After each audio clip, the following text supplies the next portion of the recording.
So people like to feel like they are in control in the driver seat. అంటే మనుషులకి ఏమన్నా వాళ్ళ లైఫ్ని వాళ్ళే డ్రైవ్ చేస్తున్నట్టు అనే ఫీలింగ్ అనేది చాలా ఇంపార్టెంట్. మనం కనుక ఫోర్స్ చేసి వేరే వాళ్ళతో చేయించాలి అంటే వాళ్ళు డిసెంపవర్డ్ ఫీల్ చేస్తారు, అంటే ఎంపవర్డ్గా ఫీల్ అవ్వరు. నేను ఓన్ చేసుకుంటున్నాను, నాది అనే ఫీలింగ్ లేకుండా చేస్తామన్నమాట.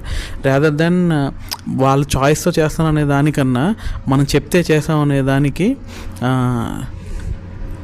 ఉండేదానికి చాలా తేడా ఉంటుంది.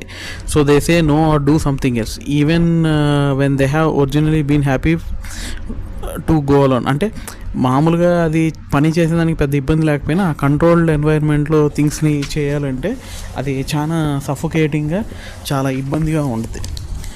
మనం ఏం చేస్తాము, ఎప్పుడు చేస్తాము, ఎవరితో వర్క్ చేస్తాము, ఎలా చేస్తాము, ఎంతకాలం చేస్తాము అనేది కంట్రోల్ మనకు ఉందంటే అది అసలు మనీకి వచ్చిన హయ్యెస్ట్ రేట్.